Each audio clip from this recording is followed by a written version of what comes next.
வாலு வாலு உடம்பு ஃபுல்லா முடி எடுத்துட்டீங்க, வாழையாவது கொஞ்சம் மிச்சம் வைங்களேன். ஏன் ஆனா காலை தூக்கிட்டு என்னடா பண்றீங்க, ரொம்பலாம் கடுப்பேத்துறீங்க நீ. சரி சரி எல்லாத்தையும் முடிச்சிங்க, நல்லா தேய்ச்சாவது குளிப்பாட்டுங்க, நல்லா தேய்ங்க.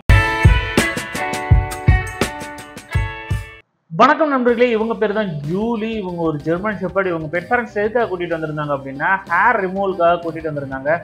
என்ன ரீசன் அப்படின்னு பார்த்தோம்னா உள்ள நிறைய டிக்ஸ் இருக்கிற மாதிரி இருக்கு, அது மட்டும் இல்லாமல் ஓவர் ஷெட்டிங் இருக்கு, அவங்களால மெயின்டைன் பண்ண முடியல. ஸோ அந்த ரீசனுக்காக வந்து நம்ம இடத்துக்கு கூட்டிட்டு வந்திருந்தாங்க. நம்ம வேலையை ஆரம்பிச்சாச்சு. பார்த்தீங்கன்னா வந்து ரொம்ப சாஃப்ட் டைப்புங்க. ஜெர்மன் ஷெப்பர்ட்ஸில் சில ஃபீமேல்ஸ்லாம் பார்த்தீங்கன்னா ரொம்ப சாஃப்டாக இருக்கும், அதே சமயம் ரொம்ப கேரிங்காகவும் இருக்கும். நீங்கள் எல்லாம் உங்கள் கிட்ஸு எல்லாம் வளர்க்குறீங்க அப்படின்னா தாராளமாக இந்த மாதிரி ஃபீமேல் ஜெர்மன் ஷெப்பர்ட்ஸ் வீட்டில் வளர்த்து பார்த்தீங்கன்னா தெரியும். அந்த கிட்ஸை வந்து தன்னோட கிட்ஸ் மாதிரி நினச்சி ஓவர் ப்ரொடெக்டிவாக இருப்பாங்க.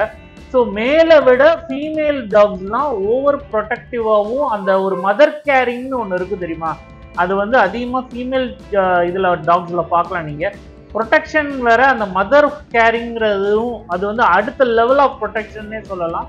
ஸோ இவளுக்கு பார்த்தீங்கன்னா அந்த டெய்ல எல்லாம் கொஞ்சம் ஹேரை ரிமூவ் பண்ணும்போது தான் ரொம்ப கஷ்டமாக இருந்தது. ஏன்னா அவளுக்கே அன்ஈஸியாக தான் இருக்கும். மெயினாக டாக்ஸ்ன்னு பார்த்தீங்கன்னா டெய்ல தொட்டாலே சில டாக்ஸுக்குலாம் பார்த்தீங்கன்னா வரும். ஸோ இது அன்ஈஸியாக தான் ஃபீல் பண்ணாலே ஒழிய மற்றபடி வேறு எதுவும் இல்லை. இந்த urinary portion sanitary portion clean பண்ணும்போது தான் ரொம்ப வந்து இது பண்ணா அவளுக்கு வந்து அது டோட்டலாக பிடிக்கல. இருந்தாலும் கொஞ்சம் அட்ஜஸ்ட் பண்ணி அவளை பண்ண வேண்டியதாக இருந்தது.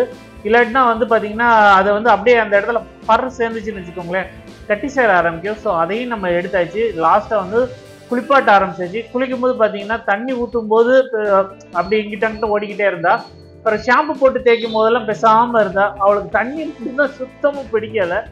நல்லா தேய்ச்சி குளிப்பாட்டியாச்சு. ஏன்னா அது முக்கியமானது குளிப்பாட்டுறது. ஏன்னா டாக்ஸை பொறுத்த வரைக்கும் பார்த்தீங்கன்னா ஷாம்பு போட்டு குளிப்பாட்டுறது ரொம்ப முக்கியம். சோப்புன்னு பார்த்தீங்கன்னா கையில் பிடிச்சா நழுவிக்கிட்டே இருக்கும். ஸோ உங்களால் டாகை கான்சன்ட்ரேட் பண்ணி குளிப்பாட்ட முடியாது. ஸோ ஷாம்பு மெயினாக யூஸ் பண்ணுங்கள்.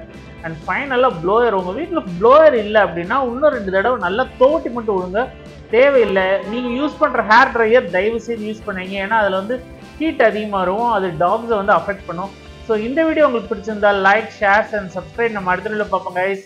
பாய்.